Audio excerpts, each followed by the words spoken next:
I am your host of Across Generations, Tiffany D. Cross, and this is the only place where you will hear three different perspectives from three distinct generations of Black women, and I'm so thrilled to invite you to this conversation. Hi, everybody. I'm Tiffany Cross, and I'm your host of Across Generations, where each week there's an elder, a younger, and me. And for this episode, we're talking about something very serious. 1 in 3 women experience some sort of domestic violence in their lifetime. But when it comes to us, those numbers are even higher. If all the Black women in the United States were tuned into Across Generations right now, nearly half of you would have experienced some sort of abuse from your partner. You heard that right. According to the National Domestic Violence Hotline, 45.1% of Black women experienced physical violence, sexual violence, or even stalking from their intimate partner. So that means right now, someone out there listening is unsafe. And in addition to being unsafe, we also experience the public stigma, silence, victim blaming that we've seen a lot of, and compounding all of that is just our trauma magnified by a complex history of oppression, over-policing, and systemic racism. Now, I don't personally have any experience with this type of abuse, but I am certainly not blind to some of the ways we seem to be normalizing toxicity, especially among younger generations in the community. Take, for instance, these lyrics. You don't know what love is if you don't put up a fight. You don't know what love is if you don't stay up all night crying. You don't know what love is if you're too good to call 1,000,000 times. And you say you know what love is, but I swear you've never seen it in your life. That's from Summer Walker's Session 32. Now, obviously, she is not advocating for domestic violence. I want to be clear about that. We are not suggesting that at all. But the dynamic that she is describing as love is clearly toxic. Now, resources for women have changed throughout the decades. And on this episode of Across Generations, we're speaking with 2 brave women decades apart, both survivors of horrific domestic violence, one even resulting in death. Stay with us as we delve into this incredibly painful but all too familiar topic. And we want to warn you, what you will hear may be triggering for some of you, but we hope these harrowing stories of survival will quite literally save a life. So let's welcome our guest. Miss Millicent St. She's a 61-year-old mother of 2 from Los Angeles, California, now residing in Atlanta. She's an author, a public speaker, and an emancipation coach. I love how we say that, emancipation. She has finally found well-deserved peace in her 3rd marriage of 22 years after being a survivor of domestic violence. Now, in her previous marriage, she found the only way out was a decision that led to a 12-year sentence for voluntary manslaughter. We're going to get into that story. Now, Ariel B, she's a 30-year-old medical coder and podcast host of This Too Shall Pass. I love that. We all need to hear that sometimes. She is a mother of 5 and is currently trying to learn how to date again after an abusive relationship where she was left for dead. She currently speaks out in hopes to educate others to avoid the same fate, and we hope that this conversation can help someone avoid that same fate. Thank you, ladies. Thank both of you for being here to tell your story. Ms. Millicent, I want to start with you. I think it's very brave of you to show up and the way that you have taken agency over your life. I want to honor that and start out by just bowing to you in praise for being such a survivor. Can you, in a concise way, because we'll talk about it more throughout the episode, just tell me your story? So my children are from my first marriage. It was a young marriage. It only lasted 5 years. And then my second marriage was a whirlwind marriage to a doctor. My husband was a psychiatrist. It was a 3-month intense whirlwind courtship, and I married a man that I did not know. And he sold me a package, and I took the deal, hook, line, and sinker, as they say, but I didn't read the fine print. I had no idea what I got myself into. So just shortly after the marriage, the violence began, and I didn't understand it. I was confounded by it, and it spiraled out of control. And it led to, and he was threatening murder-suicide at the end. And on that fateful night, I got the upper hand, took his life in self-defense. But the laws in every state are different, and there's really no state self-defense law per se in the state of Georgia. And then the legal system is, crazy and abusive as well. In any case, I ended up being convicted, I was convicted of a 12-year sentence for voluntary manslaughter. of which I served 4 years. And then I got out and I had to start rebuilding my life. Wow. Yeah. Well, we'll certainly dig more into that. If you can, take me back to that very first time that things got violent. So, it's an interesting thing about substance and substance abuse. People drink, smoke, and whatnot. And, you meet somebody and, you have some wine and some beer, maybe a little puff here and there. Mm-hmm. But I had no idea that I had gotten involved with literally a Dr. Jekyll, Mr. Hyde. My husband was addicted to all kinds of substances, and he was a highly functional addict. So he was a psychiatrist. He was a part of a private practice, but I did not know the magnitude of it. And I'm not a substance abuser. I mean, I'll have a little wine, a little puff here and there, especially when I was young, but I had no idea what I had signed up for. So that's an aspect of what's going on. The people are under the influence of a lot of things. They're not operating in a healthy mindset. And that's a contributing factor to a lot of the things that are going on. The miscommunication, which erupts to violence and so forth.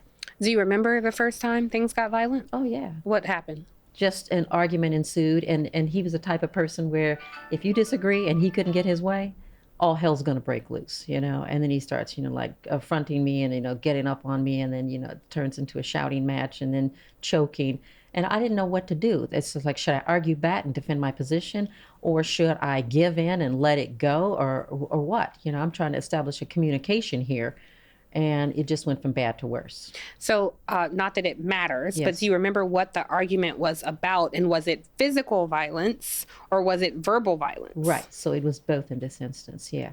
So I was talking to him about it, substance abuse. I was like, golly, I mean, I like to have a little fun, but can't be a way of life for us, And then it escalated, and then he slapped me. And here's the interesting thing to know, that physical violence is usually, and I would like to say and venture to say, always preceded by verbal violence. So how we're communicating with one another makes a huge difference in terms of the outcome of what's going to happen thereafter. And so it started with verbal arguing, and then it escalated into a slap, which then turned into a scuffle and a fight, and I'm on the floor and being choked and so forth. Yeah. Just hearing you say that, I think I would feel stunned if someone slapped me. Yeah. Even if we'd had an intense argument, for you to slap me across the face. A lot of people say, I wish he would, and I will fight back. But the truth is, in most instances, you're not going to be able to overpower a man. And so when you say there was a scuffle, was it your instinct to strike back, or did you just try to cover and protect yourself? It was a little of both, because I'm 5'4", 130 pounds, and I was probably 120 back then. He's 6'2", 230 pounds. There's no contest when a man hits a woman. So you're right. The first thing was stunned, and I'm like, what the hell, and then all of a sudden, I get up, and I'm trying to defend myself, and it just, recreating that kind of thing is kind of tough too, but it just went from bad to worse. Mm-hmm. Yeah. Ariel, I imagine this story you can certainly relate to. Yeah. As best you can you tell me your story? My name is Ariel. I am 33, like you said. I'm a single mother of 5 children. All of my children are not from my last marriage that ended in domestic violence. So I went into my marriage with 2 kids already. And then we had 3 together. I can really resonate with you when you said the substance abuse. I don't know, the Black men in my family growing up always had a drink or a brown whiskey glass or a beer, but they weren't violent. So when I married someone who did overdrink, it didn't strike me as a red flag, because the men in my life did drink. Mm-hmm. They just didn't have the anger with it. It ended in domestic violence. And it did get worse. If I look back, it progressively got worse. The longer I stayed, the hitting got worse. Take me back to the first time it got violent for you. Or do you remember? I remember. I was 20. Were you married at this point? We were dating. Mm-hmm. And it was violent, I think, if you're looking from the outside in. But for me, I mean, we were young. Everyone kind of argued and yelled, so I thought. And maybe I took it too literal when growing up, people used to say, oh, you fight for the ones you love. a good marriage is something you fight for. He didn't physically hit me the first time, but we did have an argument. He did have a couple of drinks before that argument started. And the first time that I thought that maybe he couldn't control his anger, it was the slammings of the doors, the punching of the walls, the slamming of the kitchen cabinets. So things in the home got moved around. There were holes in the wall the next day. But it didn't start with me getting hit first. But personal items in the home wouldn't be the same after an argument. I think it's so key what you said, because it was violent. He did not strike you. Right. But there was violence in the home. And I can't imagine having a disagreement with someone and they slam a glass into the wall. Like, that is violence. So from there, you're not married. Take me to the first time where it was violent with you. The first time he struck you. It was Thanksgiving, family gathering. We all usually meet up at a aunt's house. We're all central to Orlando, Florida. We went to an aunt's house. It was Thanksgiving as normal. Everyone's there, cousins, sisters, aunts, everyone. And there was alcohol. And he just consumed so much that it made everyone in the room look at me like, that's Ariel's husband on the floor, or carrying on too much, or really handsy and heavy-handed on people, and just causing a big scene at a setting where it was kind of low-key. Like, after everyone eats, everyone's kind of slow. You sit back, maybe the game's on. And it was just out of control. He was consuming every alcohol and wine bottle that was out. And it was to the point that, it was really embarrassing for me. I remember just getting all my kids in the car, and I came back in, I told my mom, I'm so sorry. I apologized to my grandparents and my aunt, and I was just like, we're just gonna go. We're just gonna go. And that's probably a bad trait of mine, to fix things, to just hurry up and just, if we remove ourselves, we'll stop talking about it, and I'll apologize and call back the next day. But I was really embarrassed, and I talked about it on the way home. I was like, this is my aunt's house. I have family here. There's some family that I haven't seen in years. This was really embarrassing. We have kids in the car, and we're just driving home, and maybe I said too much. Maybe I should have shut up. Maybe the argument went on too long, and I was on the highway, and he clearly balled up his fist from the passenger seat and struck me dead in the face. My head hit the glass window. We dropped into the ditch. Car full of kids. Kids are clenching their car seats and holding the walls. He didn't move. He looked at me dead in my face, basically like, say another word. I've heard enough. And I did just that. I swerved into the ditch. I pulled back up. I fixed my face, and we drove home and didn't say anything else. What year is this? My son was born 2014.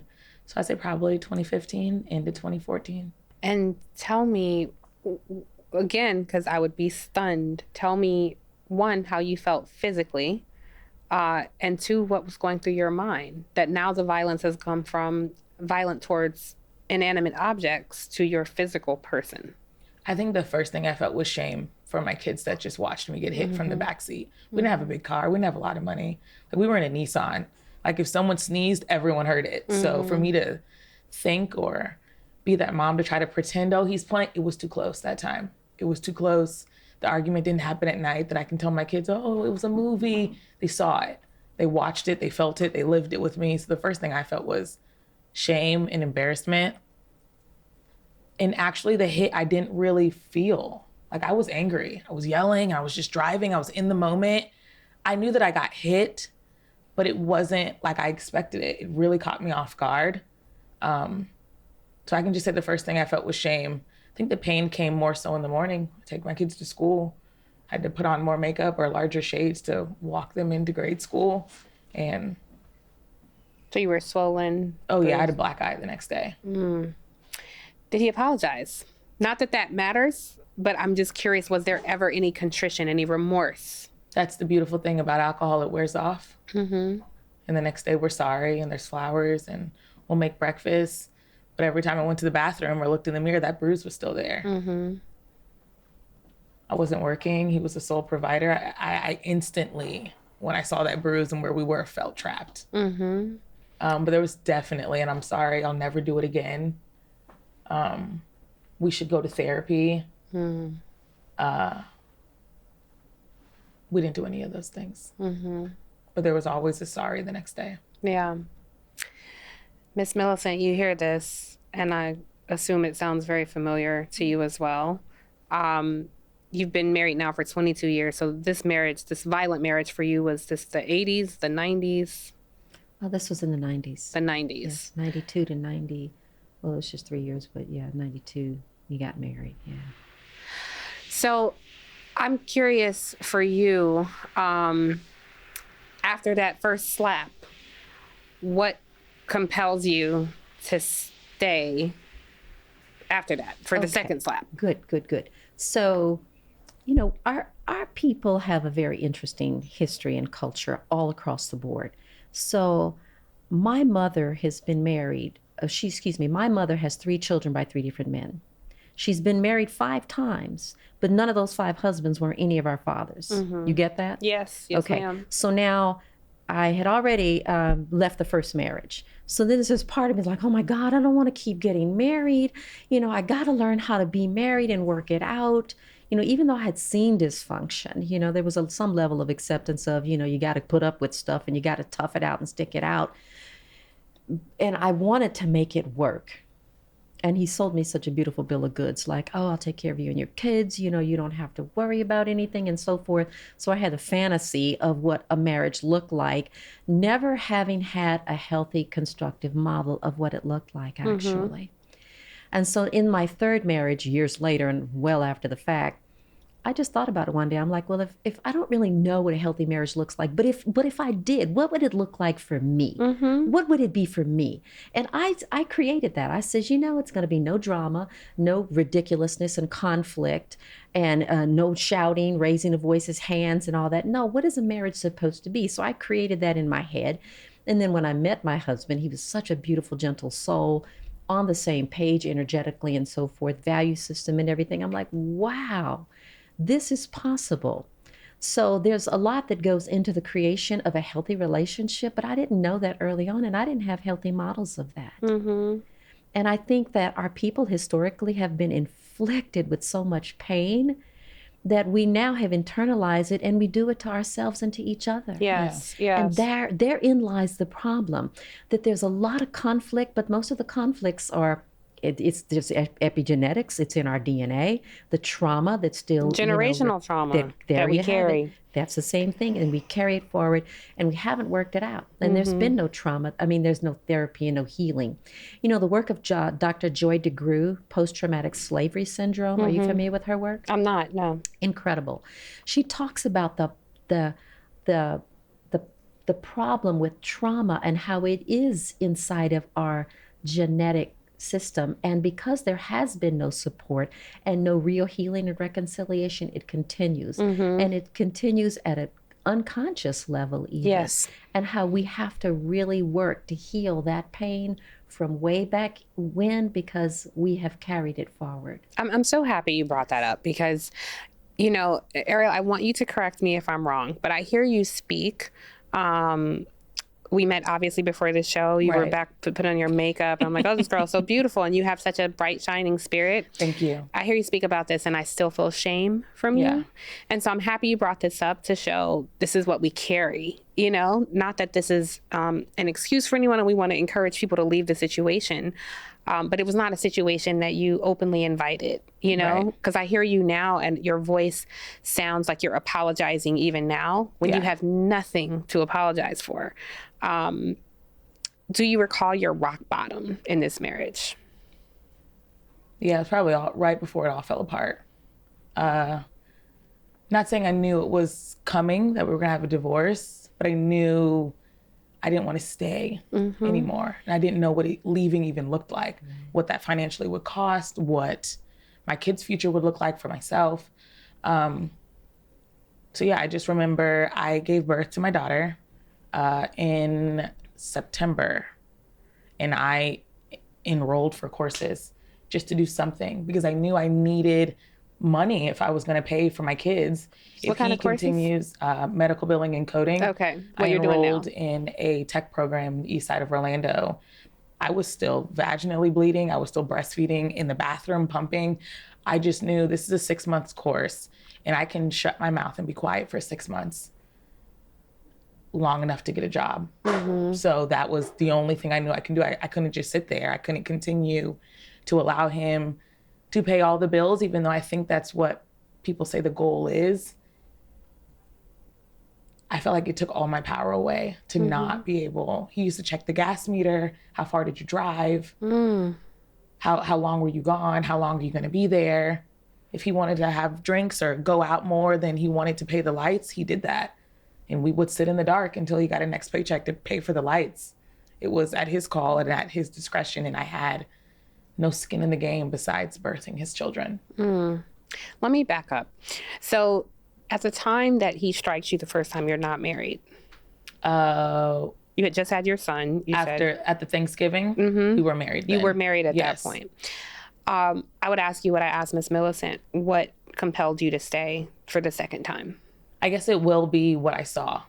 Circling back to kind of what you said, it's crazy how stories overlap and it doesn't have to be the same person. Yeah. My family was and is still picture perfect.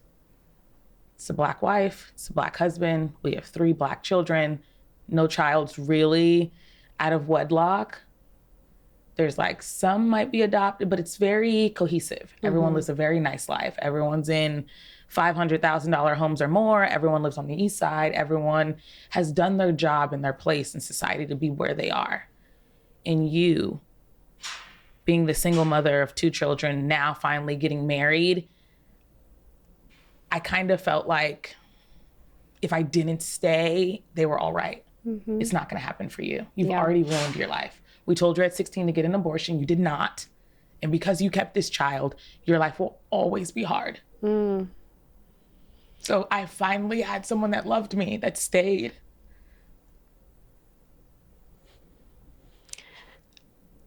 I mean, thank you for that honesty. It's like heartbreaking to hear. I have to tell you, forgive my language, Miss Millicent, but you're a fucking superhero. Thanks. And I am, if no one tells you, I'm like so proud of you. Thank you. That you have the strength to leave. Because I think people think about, you know, that you have the strength to leave. I hear your stories and it's like, where did you find the strength to stay? Yeah. I cannot imagine living in that kind of violence. But it's more than violence. I think that's the important thing. It's more than violence. It is control. Yeah. Complete control over your life. Checking your gas meter. I mean, this is insane behavior to me. So if you can, because I'm so moved by your story already, but beyond your story, your spirit. Thank you.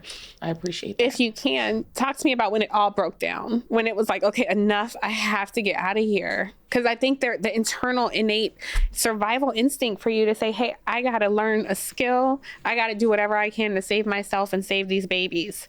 So what was that turning point for you? How did it all start to break down? Like, was there a more violent incident that happened where you said, I can't? We said in the intro you were left for dead. Like, take me through those times that pushed you out. Okay, so we had an argument again. And this time it was something simple. Like, hey, I really don't like that every time you come home from work, you go instantly back out the door. I'm here trapped with no adult communication at all. There's only so much cartoons you can watch. Yeah. Everyone here is 5 and under. You don't want me to drive them to the library. You don't want me to drive them to the pool. So we are locked in here all day long. And once you come home, a little bit of conversation is like too much for you.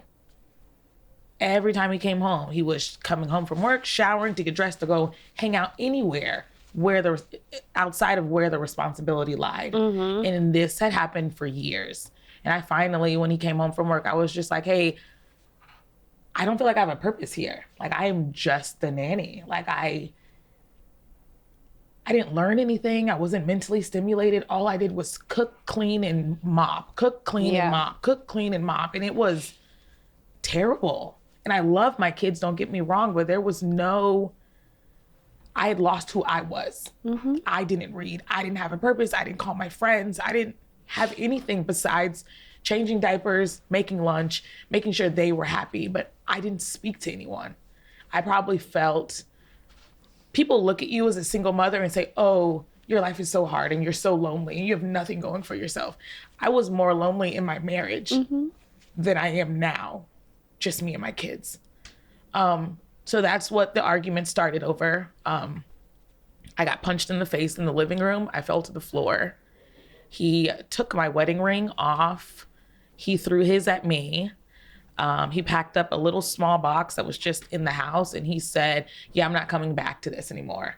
And he slammed the door and he left. So actually he walked out that moment, but he just didn't come back until wherever he was at didn't suit him anymore.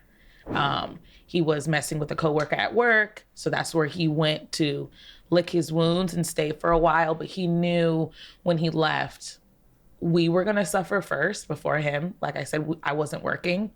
So as soon as he left, the first thing he did was hit the corner where the ATM was and empty out the bank account. He left. 2 weeks later, the lights went off. 3 weeks later, we had no water. And in a month, we had an eviction notice at the door. Oh my God. I had to call my dad, and I didn't let him all the way in, but I was just like, hey, we need somewhere to stay for a while. He did tell me, hey, I don't know what's going on, but I'll be on my way. So we went and we stayed with my dad, and with time, my parents helped me then get into an income-based apartment where I can stay with my kids. And unfortunately, when things weren't working out for him, I did let him back in my apartment. And that's where it got terrible. I think I got a little taste of who I was and maybe a little bit more backbone, even though it was a small 3-bedroom, 2-bath apartment, second story, but it was just me and my kids. And we finally, there was laughter again. There was love. There's nothing like a person that can come in your space and like suck the life out of a room. He didn't even have to speak. But when he was there, no one laughed. We didn't have any fun. There was no purpose. Our days depended on if he was happy that day or if he was sad that day. That's how the family moved. If he had a good day, we had a good day. And if he didn't, we wouldn't. So it was nice to live somewhere where his demeanor didn't control the home. He came in and he knew that I was just working. So he was like, it was the money aspect. Oh, I can see you need the help. I can see, the rooms aren't clean. They didn't have good bunk beds. They were on the floor. We had mattresses, but we had a place then. And he was just like, oh, the kids shouldn't live like this and you should allow me to help. But allowing him to help meant that now he got to occupy my space when he wanted.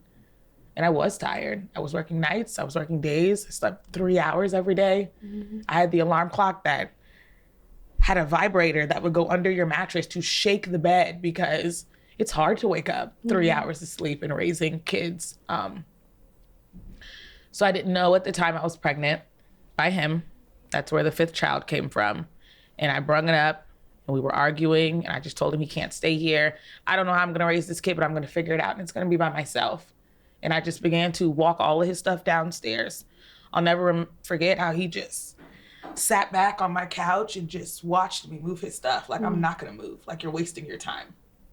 I helped you pay your rent, so I'm going to stay. You can carry on and do whatever you want. I'm not going to move.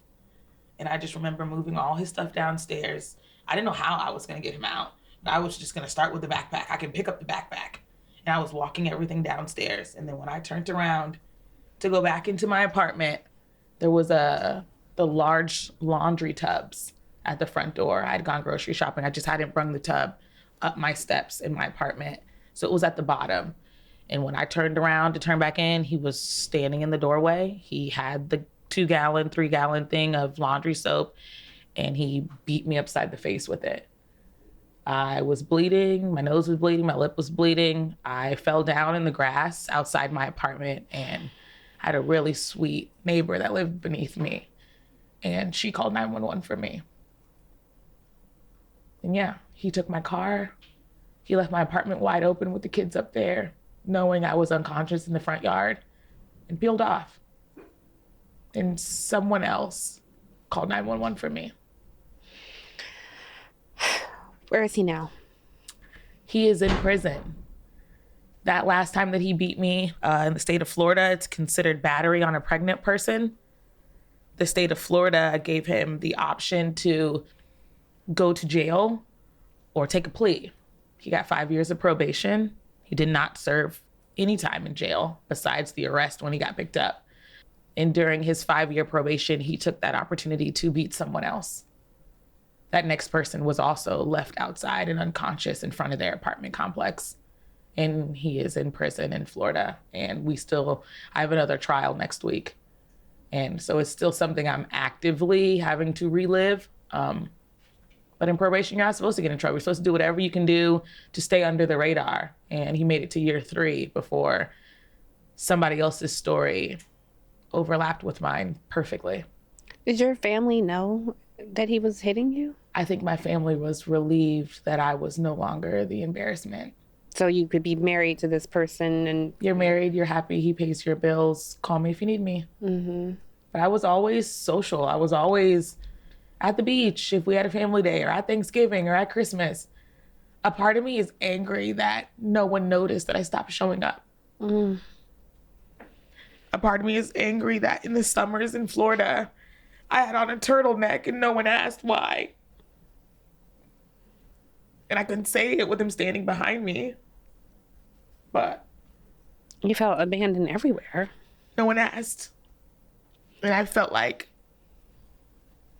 a burden to place my kids in someone else's home because my marriage fell apart. So at least here, my dad doesn't have to work 2 jobs to help me. At least here, it was hell for me, but everyone else was happy. So suck it up, Ariel. I think what you're saying is the way that we oftentimes show up as women. Yeah. In so many capacities. And, I think it's so important for people to see everything you went through. And you are joyful. Yeah. You have the shadows of these memories where you had no voice and you had no intellectual stimulation. You had nothing. And today you have a voice. Thank you. You're hosting a podcast. You're here on this one. You're radiant. You're beautiful.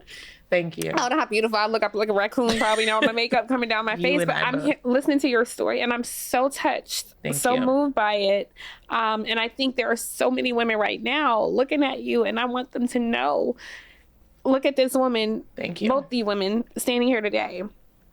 So I'll come back to you. But Ms. Millicent, I have to bring you in here because you guys are decades apart. Yes. And her story must resonate with you. Oh, God. So can you tell us about your rock bottom, about that fateful night that changed your life? Right. So back to the substance abuse. He would come home from work and then leave again and go get high and do his thing and come back. And then the violence would escalate. And I got to a point, I was like, you know what? I don't want anything from you. I want out of this relationship. Right. So it happened on a Friday night. I was like, you know what? Monday morning, we can just go to the attorney, get a divorce. I don't care. Goodbye. I need nothing from you. I want out of this relationship. And the violence had been consistently going on. Yes, exactly. And then my children would go, because I had joint custody with my children's father. So they would go with him on certain days and on the weekends, and then we'd be alone. But it didn't matter, because whether they were there or not, if he was in a mood, all hell would break loose. So in any case. Was he ever violent with the children? He was never violent against the children. Was your husband ever violent with your children? No, he actually still got visitation. Really? You can beat the woman and it has nothing to do with the kids. If it doesn't overlap that the children have been physically hit, even when you file for divorce, if that is his product, his seed, his child, he still has the right to visitation to that child. The system is failing us. Oh, gosh, yeah. And the children are in the impact of this thing. Yeah. And they're used as pawns. It's ridiculous. But in any case, my first husband was helpful with getting the children. He was very devoted, loved his children. But here I am in the second marriage, and all that was on me. So I was managing it to the best of my ability, but I was mismanaging it because I didn't have my head together either. I was immature. I was young, and I get that. And I didn't have the skills to deal with that kind. I had no idea what I was dealing with. I was just trying to keep it all together and trying to survive the situation. Of course. But basically, it escalated, and he was threatening murder-suicide. In the struggle, I went and got a gun because I had a gun. I didn't get the gun to kill him. I got the gun to keep him from killing me. Now, this is a whole nother conversation, because when you start talking about guns, that's a whole nother thing. I have the right to defend myself, certainly. But, I like to say that you can't solve a problem with a problem. It just created a bigger problem. So now I shoot him in self-defense. I go to prison. And when I got out of prison, I started teaching violence prevention, and I got trained by a whole lot of amazing experts to talk about these issues. But after a while, a few years of teaching it, I burned out on bonding with women around negative situations. I'm like, oh my God. So I got away from it, but then I evolved and I started teaching conflict resolution and mediation, getting into different aspects of how do I help people work through violence. Okay, let's look at conflict, and before it ever escalates and leads into a violent situation. But what I've come to discover is that people have a lot of internal conflicts, and if we need to learn how to deal with the conflicts that we have inside of ourselves. Yeah. So, for example, my husband, your husband, had so many, we have our own conflicts too, but they've got conflicts and unresolved issues and had nothing to do with you per se. Right. Yeah. Right. And then it's projected onto you, and here you are, the victim of violence and so forth, and it just goes from bad to worse. So there's a lot of healing work that needs to be done, and that's the journey that I took. How do I solve this for not only for myself, but then for my community as well, and the people in the world at large? Nevertheless, the children are in the impact. So there's mental health. Yeah. The impact were they around that night? And what happened that night? I don't even... Yeah, they weren't there that night. And was he violent with you at the time? Was it literally a struggle? It was a struggle and a back and forth because he was high. So you were home alone. We were home alone. He is under the influence. That's right. And you come home, he was already there. I'm there at home, and he comes home. Okay, and you immediately know. And then he starts drinking and, and watching porn and carrying on and wanting to do all kind of crazy stuff. Then I'm like, I'm over it. Yes. It's the gig is up. Yeah. We're not doing this anymore because I'm not participating in this sickness anymore. I'm done. I just want a divorce. I don't want anything from you. I'm over it. Well, can I pause you there, because I think from Ariel, I felt that you had no joy. He sucked the oxygen out of the room. You sound more defiant, more like, I am done, I'm pissed, and I'm ready to fight back in some sort of way. I will defiantly live and protect my life. What was going through your head at that time? Because you couldn't have imagined that the night was going to end as it did. So when he started threatening murder-suicide, it had been an escalation. And how long was he threatening that? This was for months. But here's the eerie thing. He was a part of a private practice. It was a group practice. And he occupied the office of another psychiatrist who had previously killed his wife and then killed himself. So and he's seeing patients. So yes. People are seeing him, coming to him for advice. Highly functional addict. Yes. Okay.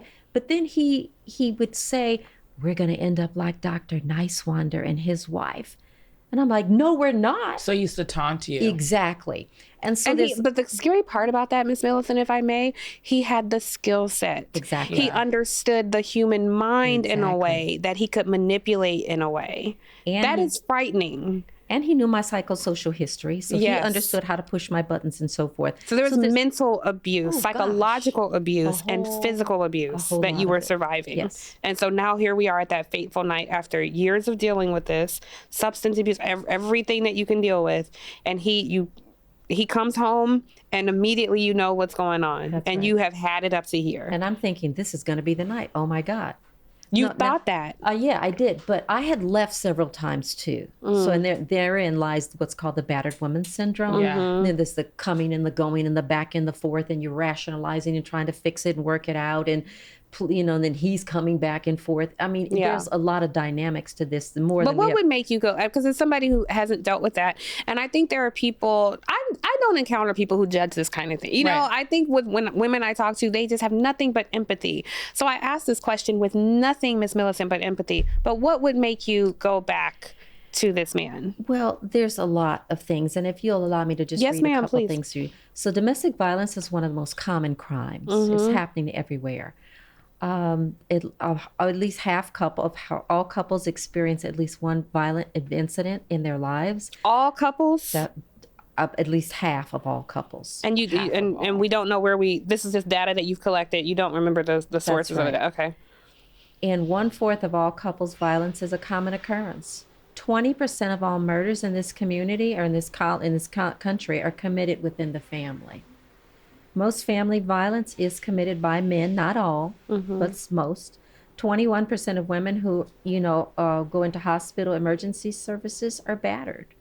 1 in 4 female suicides, they're victims of sexual violence or domestic violence. A married woman is 6 times more likely to be attacked by her husband than a stranger, and the statistics go on. Yeah. But the point is, why do men do this? That's what we really need to look at. Well, I just want to center women because I think that's important.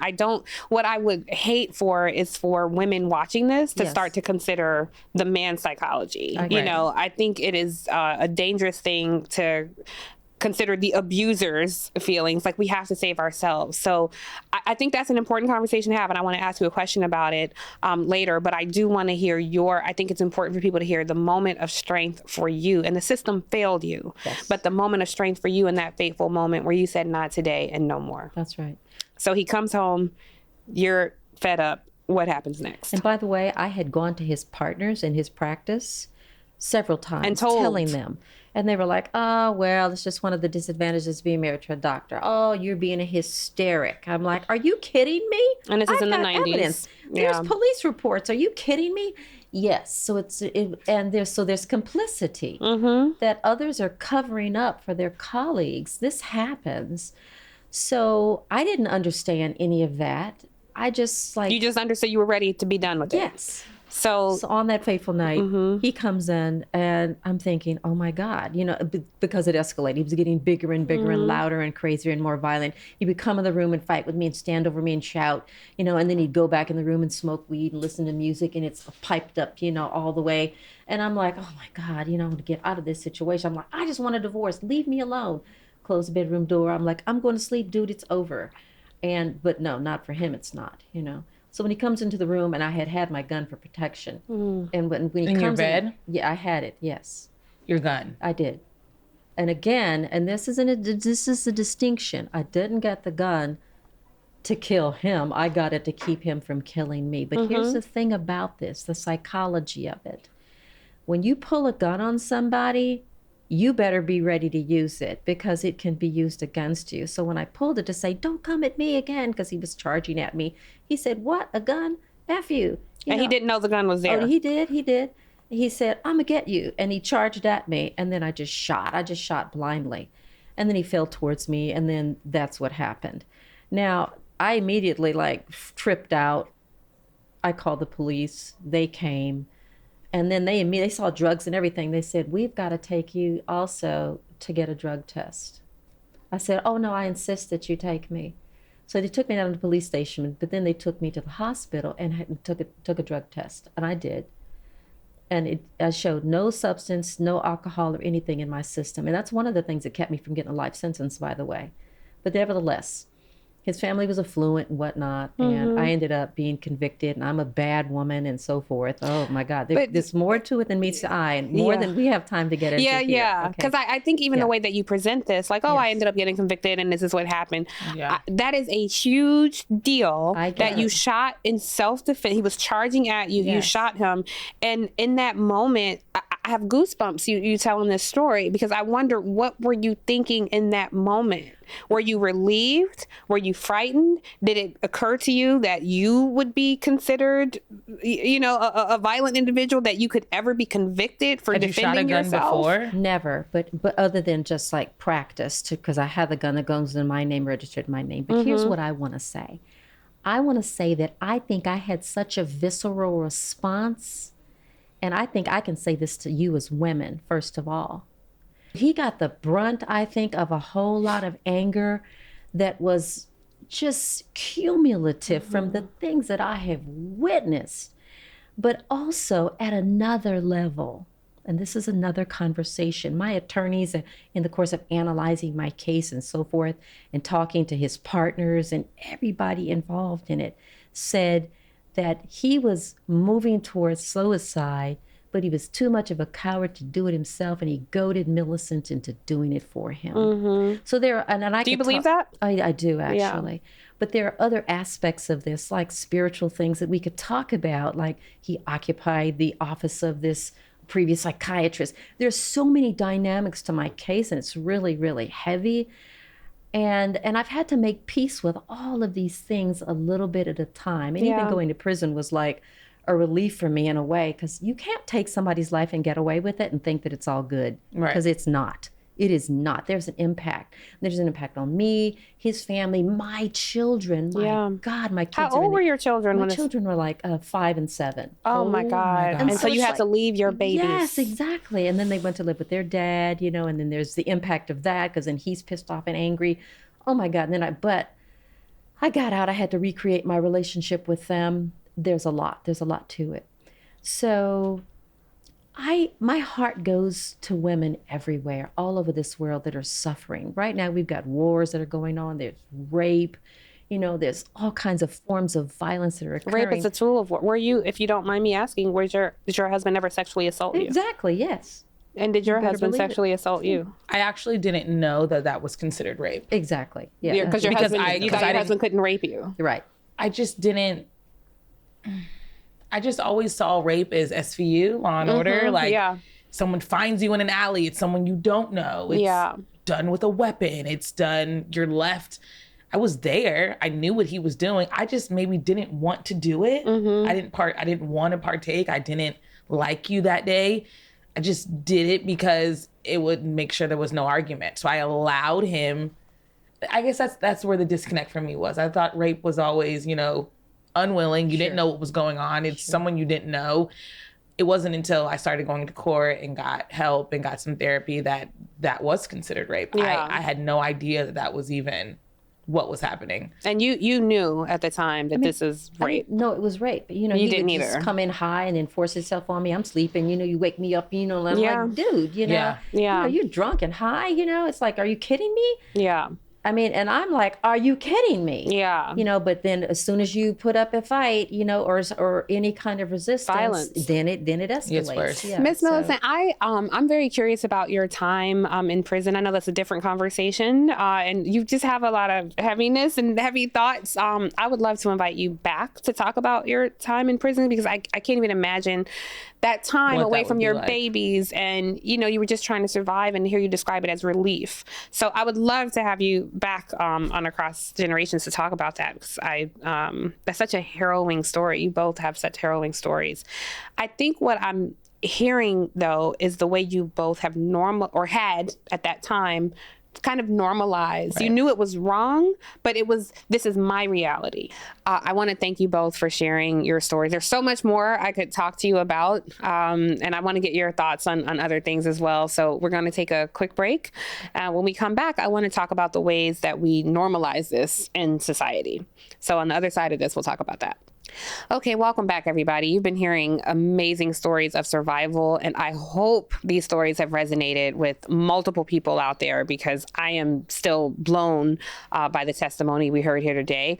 And one thing, ladies, that I have noticed, particularly in social media, is the way that we have normalized violence. And I think about young folks like Blueface and Krishan, and the violence that we have seen take place between these two couples. And I wonder, what are 15-year-olds thinking? Do they look at this and think, oh, that's just what it is? I referenced Summer Walker's lyrics earlier. Right. Again, not suggesting that she's promoting violence at all, but kind of viewing toxicity as love. Right. It puts me in the mind of Whitney and Bobby. We saw these two people who were clearly both abusing substances. And Whitney has told the story of Bobby being physically violent to her. It's just kind of awful. So I want to start with you, because I think Krishan and Blueface is more your generation. I couldn't name one song by either. I don't know anything about them. I don't know their music at all. Yes. I'm not ashamed to say that. But at this point, they seem famous for their violent, toxic relationship. And it's what are we saying? What does it say about us that this is who we elevate and we celebrate this car wreck, this train wreck that we're witnessing, and not reaching out to her to say, hey, this is not healthy, and you need to exit. Right. The only thing I don't like about it, really, is for some reason, if you really look at it, the domestic violence social media aspect of it always shows it between couples that keep coming back together, making it seem like it's not that bad. You should stay, or she goes back, or he went back, or whatever. Because those are the ones they circulate and kind of don't really talk about. They show them missing teeth, black eyes in the street, whatever, but they never, it doesn't seem like they drag their character like they do. Give an example, Chris Brown and Rihanna. Yeah. They didn't stay together, but they make sure to bring that up on Chris Brown every single time. Is that good in your opinion? I feel like it should be viewed both ways. Why would we tear down one and not tear down the other? You're not suggesting that we should tear down both people. I'm saying that we should tear down the aspect of, hey, this is someone that beats women. We don't say that about Krishan Rock and Blueface. It's just like, this is what they do. Yeah. This is how their relationship works, making it seem like if this is what you and your man choose to do, it's fine. Yeah, good point. If this is what you and your relationship chooses to do, it's fine, because she goes back. He gets another tattoo of her. She does, I don't know who's tatting who. I have no idea, but we just make it, when they stay in a relationship, everyone makes it seem like that's their business. And we're not taking it seriously. No, it's that's their tabloid business. headline, right? Stay out of other people's business. That's what it always comes down to. But that's the thing, is not stay out of other people's business. Get into this business, tap dance on it, traffic in it, laugh about it, share it, like it, make comments under it. When really, this is a dangerous situation we're watching unfold, and no one has intervened. But I'm glad that you brought up the situation with Chris Brown and Rihanna, because I'm curious from both of you. Just a very careful, considerate question and a careful, considerate answer. And you alluded to this. Is this a behavior that can be healed in men who are violent? I want to say first, it is not the job of the abused to heal the abuser. That's right. But just to consider the humanity of these men for a split second. Don't get mad at me at home. I just want to, I'm curious, is this a behavior that can be cured in men? Well, first of all, it's a learned behavior, and it works.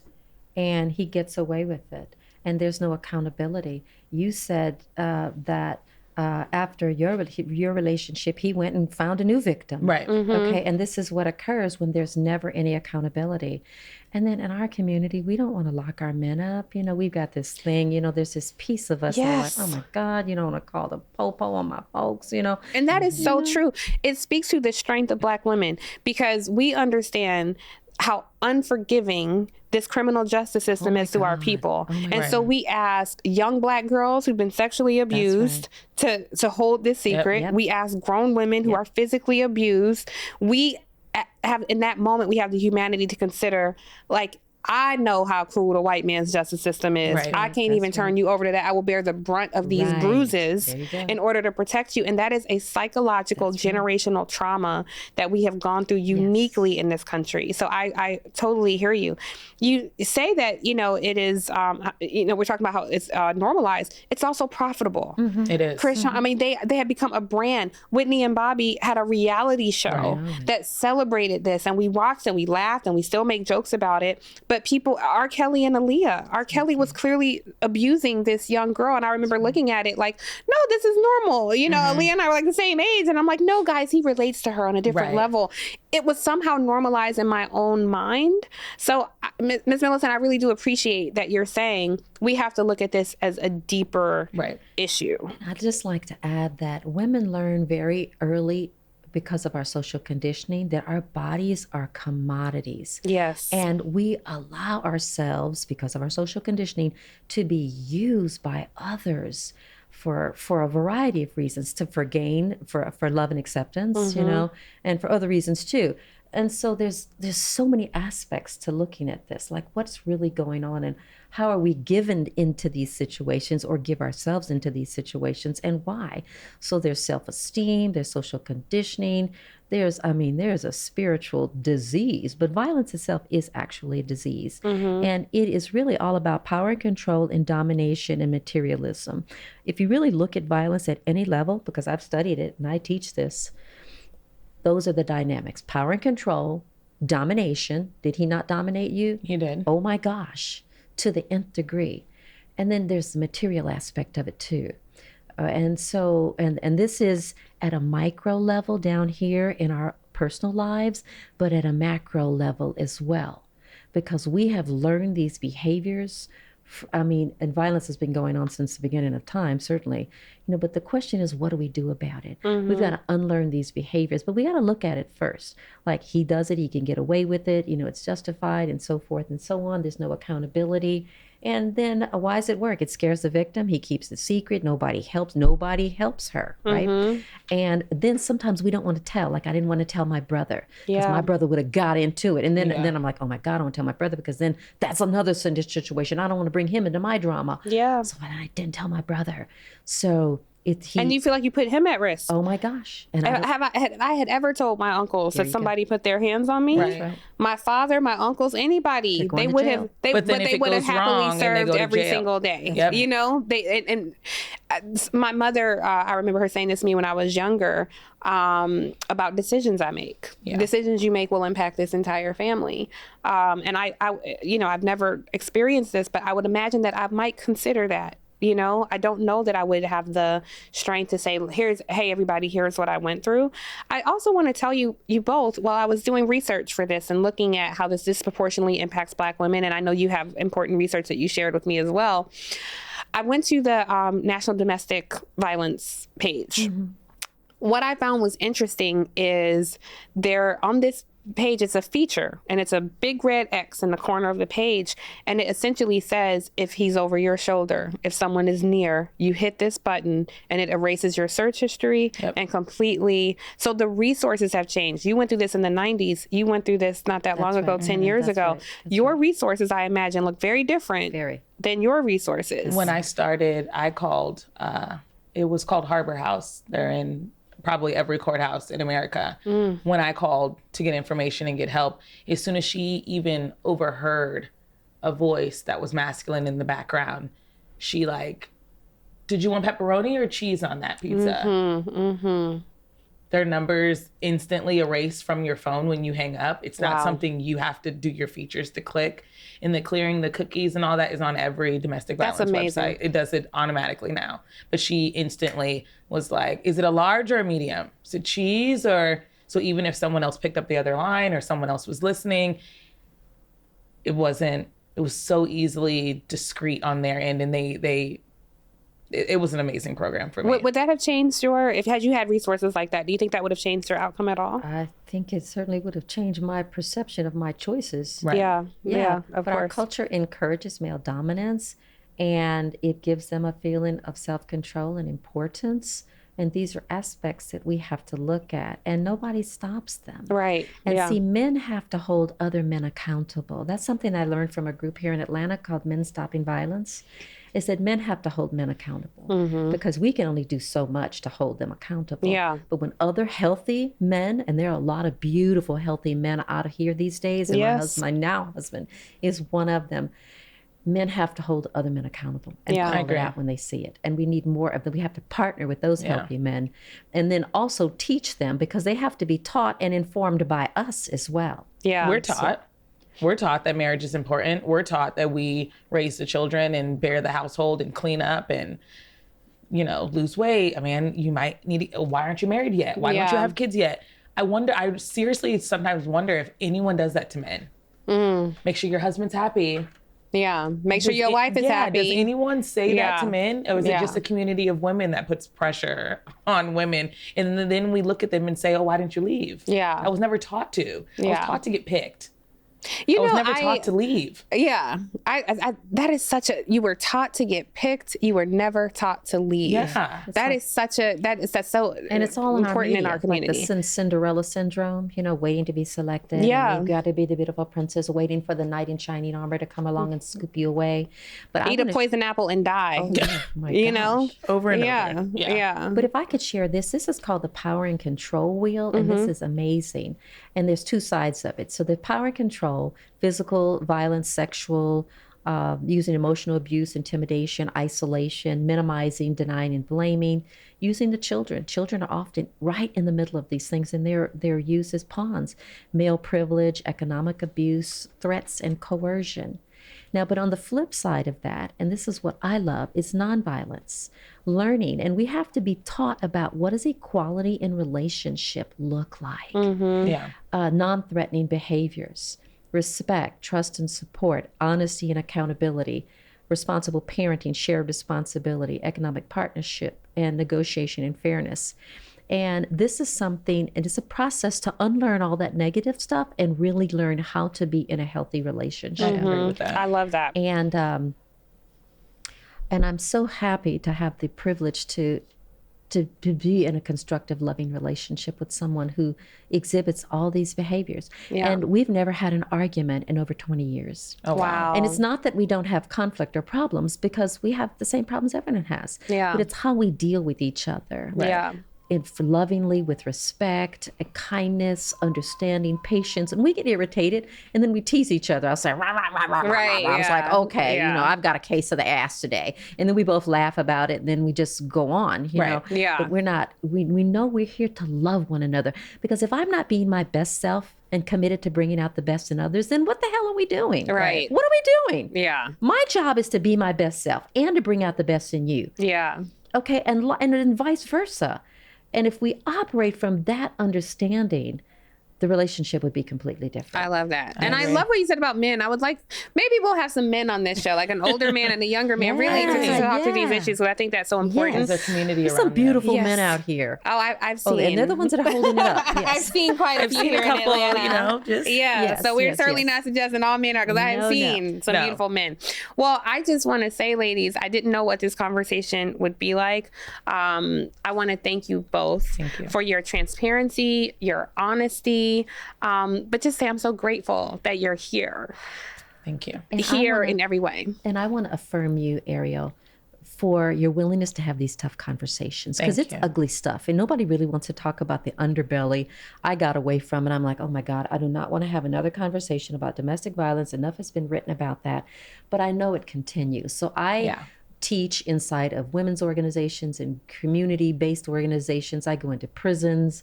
I teach inside wow. of businesses and so forth. I teach a variety of programs, but I always touch on communication. Yes. Because that's the essence of Yes. everything. Yeah. How are we talking to one another and handling each other? And what are our perceptions of each other? Am I looking at you through the eyes of love or through the eyes of judgment? You know, and am I here to break you down or what? I have to tell you this real quick. I saw a movie once years ago, and I've searched, could not find this movie. But it was a movie of this man that was stalking this woman. They had an encounter, a little light relationship, and then she's like, this is not for me. But he stalked her and stalked her and stalked her, and she's doing everything to get away from her. Finally, at the end of the movie, he's like about to kill her. And then she's like, why? And this is what he said. I'll never forget it. He says, because I just wanted to break you down. And I was like, oh my God, I saw this movie years ago, but it never left me. And when I look at people, because with a serious eyes of discernment, certainly at 61, I'm like, okay, what's the goal? Is it to break your woman down? Or is it to be my best self and bring out the best in you? Right. Because that's what it should be. That's what love looks But like. we cannot be in relationships where we're breaking each other down. That has agree. got to stop. I love those wise words. I think that is a perfect closing statement Yes. to end. I just want to say, though, to people tuning in, watching this, however, if you're on YouTube or watching or listening to the audio, if you are in a situation like this, like what you've just heard the story of two survivors. There is life on the other side of this. You are worthy of peace and love, and please tell until someone believes you, until someone can help you. For the young people experiencing this, tell until someone hears you, someone believes you. For the people who are going through this, if you have the strength to stay with someone who is physically assaulting you, you have the strength to leave. There are resources available everywhere. You can go to the Domestic Violence Hotline. They have a website. These women have referenced several resources, the Harbor House, which I Right. was not familiar with. You can Google, do whatever you can, but save yourself, because you are loved and you are worthy. agree. I thank you so much for tuning into this episode of Across Generations, and we'll see you next time.